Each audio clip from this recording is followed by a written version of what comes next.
Gabon ainsi que sa famille ont quitté dans... Salut peuple congolais, j'espère que vous allez bien. Alors vous êtes sur votre chaîne CNT Live toujours. Alors nous venons vous annoncer ici, il y a eu donc la famille de l'ex-président Ali Bongo Ondimba, désormais exilé en Angola.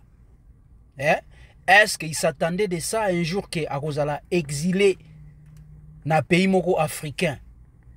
Sonjara toujours Europe, Amérique, pays ni au sommet, na kati Afrique, exil na kati Afrique.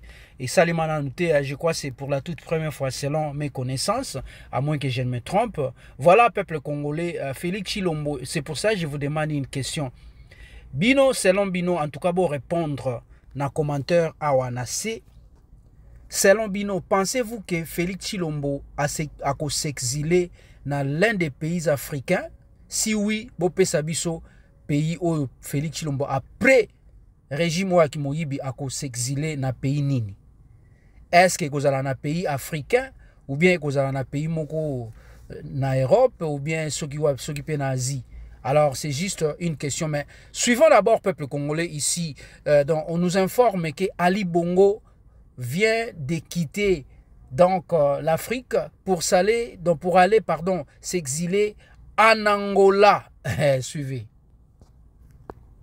Ali Bongo Ondimba, l'ex-président du Gabon, ainsi que sa famille ont quitté dans la nuit du 15 au 16 mai 2025 leur pays pour se réfugier en Angola. Cette évacuation discrète confirmée par la présidence angolaise marque ainsi un nouveau chapitre dans cette transition politique riche en paradoxes. Détenu depuis près de 2 ans, cette libération fait suite aux démarches effectuées par le président de la République d'Angola, également président en exercice de l'Union africaine Joao Lourenço, auprès du président Brice Clotaire Oligui Nguema lors d'une récente visite à Libreville, la capitale. Alors, ce que révèle la présidence de la République d'Angola avait été déjà dit en amont par plusieurs médias gabonais. La libération de l'épouse et du fils d'Ali Bongo Ondimba, ancien président gabonais déchu.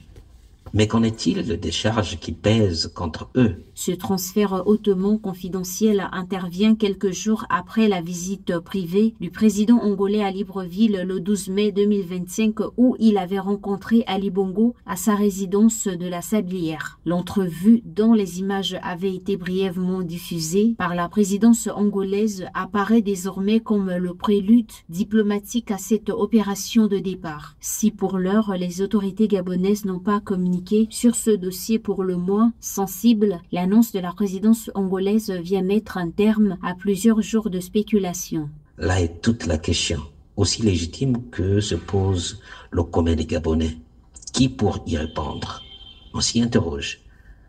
Le ministère public, le procureur de la République en l'occurrence, va sans doute dans les heures qui suivent ou les jours qui suivent éclairer l'opinion et situer les responsabilités de cette libération qui, pour beaucoup de Gabonais, paraît clandestine. Cette annonce intervient 5 jours après la sortie de prison de l'épouse d'Ali Bongo, Sylvia Bongo, et de leur fils Noureddine, longtemps considérés comme les figures centrales de détournement de fonds publics dénoncés après la chute d'Ali Bongo le 30 août 2023.